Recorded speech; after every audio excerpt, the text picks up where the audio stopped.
All right, so this is day one owning the Pioneer. Just drove and got it. Really tired. Knocked this out in like an hour. It's my quick and dirty snorkel. Using stuff I had laying around the house. I'm gonna probably redo the rear differential vent line with one long piece of hose. I just ordered some Honda OEM vent hose, and I'm probably gonna do the TC snorkel, the one that comes behind, kind of wraps underneath the passenger seat and goes up the roll cage. I don't like going under the floor with the pipe. It's just a long flow path and more things to leak. So what I did now is going to be good for tomorrow, but eventually I'm going to change this up a little bit. But this is a great way to snorkel your ATV, and it's better than the way most of you guys do it, because all the kits that have you put flex hose and all this other stuff through the cup holder, that's adding a lot of flow restriction and you're losing power. This is a 1000cc engine that already has a long intake path. Don't make it any longer than you have to. And if you do, use big pipes. So I use 3-inch pipe here for a reason. So check it out, guys. I went ahead and removed this little tray. It's just 4 little pop rivets to have access to this, which, to have access to the gas tank breather. Just trying to figure out where that goes so I can feel it come under here, and I can see it right there actually. It goes into the frame right there. You see that little elbow in there? There's a little elbow. So the gas tank breather from the factory is in this pipe, only this high. So that definitely needs to get ran up the roll cage today. That's the most important breather, other than the crankcase breather, which you don't really have access to because it's in the airbox already. So I need to fix that. This is the sub-trans breather. It was just stuck in the frame right here. Need to raise that up. Now let's see where this rear diff breather is. Oh, that was easy. There's the rear diff breather. So that needs to come up and get raised up as well. So up this pillar right here, I'll have rear diff, gas tank, and sub-trans. So that's the front diff. That's going somewhere up there. Where's coolant overflow? Okay, there's coolant overflow. That was easy.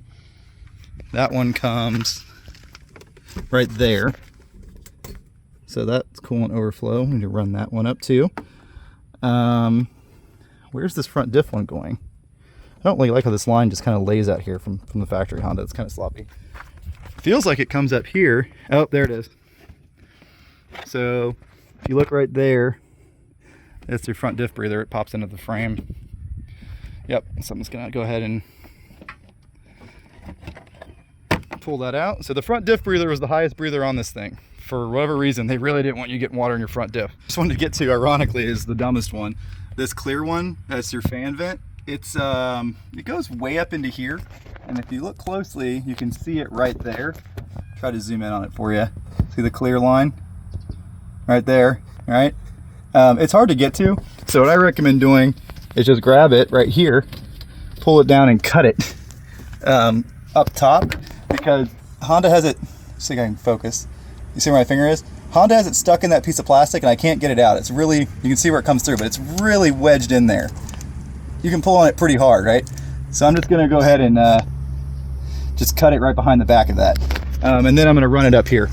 And then vent lines, I already showed you where they're all at, but they come up to here. This big one is your coolant overflow. This little clear one's your front diff and your fan. Those go up into the cage. I drilled 2 holes in my cage. Yep, I'm crazy drilling holes in a 2022 with 1 mile on it. But you can see the 2 holes I drilled there, and it breathes in this little area, and it's very protected and shielded, so that's nice. And the rear, I decided to keep the rear diff separate. So there's the rear diff. Admittedly, I'd like to route this differently, but I ran out of hose. So that's what I ended up with, but it's actually fine, doesn't interfere with anything. And most importantly, it stays on top of the shields the whole way, so there's no exhaust heat hitting it. If I need to take it off and it's in the way, there's a quick disconnect right there. So I can pull it off. So that's this little tiny guy. And these other 2 big ones you see come up under here is sub-transmission and fuel tank. Those are the 2 most important vent lines right there. We've had some sub-transmission issues, people getting water in them. So I did a nice big line dedicated just for that. And they just come across right here very simply. And then they're routed up the back of this. I drilled 2 holes into this little box up here, and you can see that they poke through the box and they're well shielded. Put some duct tape on top of it so rainwater wouldn't get in there and drip down them. And then the rear diff's actually right there. But the key is, when you're mounting vent lines, you gotta make sure water doesn't run down a pipe and run into them. So you want them shielded and not up against any edges, and that's what I've achieved here. This is what I use on the YXZ. It's actually the exact same piece. Oh, 3-inch, excuse me. 3-inch boost tube. I tried 2.5 and it was a little small to go around the factory thing there, and I didn't want to lose any airflow. So you can see no airflow is lost. That clamps around what comes out of the factory fender there. It was a little floppy, so I added a piece of bracket. I could add a bracket over here if I was real paranoid, but I think that's going to be fine. And also once the hood goes on, the hood kind of holds it too. All right, so picked it up in Tallahassee today. So I drove 8-9 hours because traffic was terrible. Got it back and it's fully snorkeled already and ready to go to Holopah tomorrow. Yes, I know this elbow is goofy looking and restricting flow a little bit. The other one I had looked even worse, and I need to be able to take it off easily because the hood fits really tight around the snorkel by design, and that's part of what positions it. All right, so the snorkel's obviously got a little leak, and because it didn't start leaking until I was like really hood under, I'm gonna assume it's my junction between this coupler and this plastic piece of the fender, and there's no drains on this air box that I can find. If I'm missing something, guys, tell me, but the air box, the pipe comes into the air box right there. You can see where the boot goes on the bottom of the air box, and there's not a clean side or a dirty side drain. So with the Talon, you have 2 drains. This one, you have 0, I think. And I got underneath it, and this pipe doesn't seem to have any drains either. Here's how you add a drain to your Pioneer 1000 airbox snorkel, because there's no drains anywhere. This is where the snorkel has the lowest point. Honda put a little square spot in there. It's almost like it's designed to catch water or something like that. What I did was I took a drill bit, drilled a hole in it, then I ran this tap through it. Came out looking pretty good. Then I'm going to screw in a NPT barb fitting.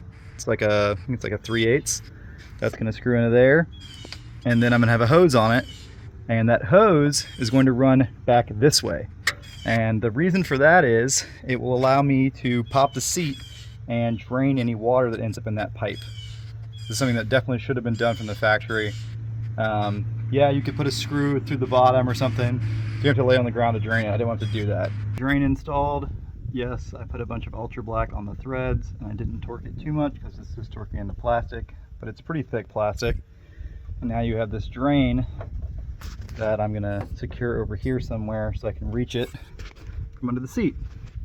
Another thing that scares me is maybe a stick hits this one day and cracks this pipe. So I'm probably gonna add a brace. A little brace I added, 2 self-tapping screws to this corner joist, and then a 10mm bolt and nut here. And it makes sure that this is not gonna get hit. It'll also help protect the whole thing, but the skid plates on this thing are pretty poor. The sub-transmission is very exposed. Your engine oil pan is very exposed. So I'm gonna get some real skid plates for this. Would I like them to be stronger? Yeah, but can you really complain? This is a cheaper price point vehicle. I don't know. Earlier today we had 2 problems. We had a leak at this junction, which used to be part of the fender. As you can see, it's not super round. It's very flimsy plastic, so you can't clamp down tight on it. This is 100% where the water got in. This was deforming, right? So we took a hole saw and we cut that out of the fender. Voila. Then we took the 3-inch pipe and we stuck it straight into the Honda boot. It took some stretching to get over it, but now it's on there like Donkey Kong and you can't pull it off if you tried. That's the factory Honda band. Now I just gotta put this back through the hole, hook it back up, and it's 100%. By doing that, we also got rid of one junction, and now we're clamping down on this piece of aluminum, which is much stronger. The previous design, 2 self-tapping screws into the pipe, 3 screws into the plastic, and I also did a hose clamp through the back of that plastic there. All in all, it's in there pretty good. Once the hood's on, it's very secure. Made it a little bit taller and a lot more watertight. So let's go test it out in the pond. So this headlight is already a fish tank and it's totally burned out. Entering the pond.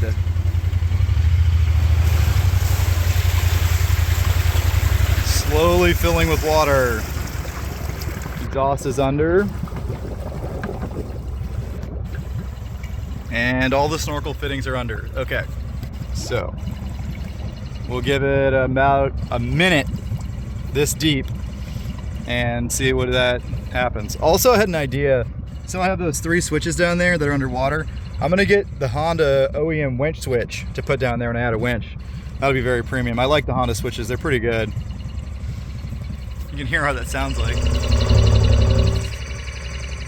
Pretty funny. Pretty quiet though.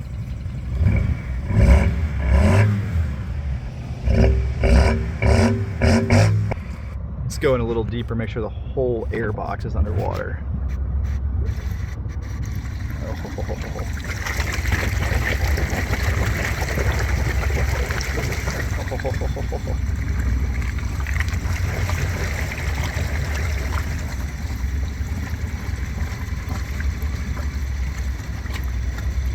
All right. The entire bed is under. It tells you that the air box is under. And those fittings are still under. So this video is almost 2 minutes long, so I'll call that good. I'm gonna drive it out once we hit 2 minutes. Got 23 total miles on it. Really breaking her in nicely. All right, it's 2 minutes. Let's take her on out and go check it again. Oh, spinning. Feather the throttle with these super aggressive stock tires I got on here. Probably the best stock tires I've ever had though, honestly. Well, I guess Highlifter has it beat. Highlifter's got, you know, the freaking monster Outlaws. Yeah, glove box, not waterproof.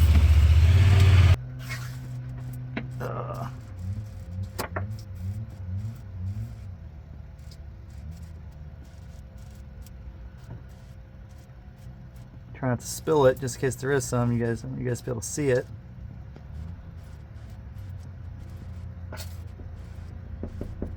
That's pretty much bone dry. Good enough for government work. I didn't know a really easy way to get rid of the seatbelt alarm thing that cuts your power. You just stick a little wire tap over the 2 wires that shorts them together. Turns out your seatbelt light. It thinks your seatbelt's plugged in all the time now. 2 seconds.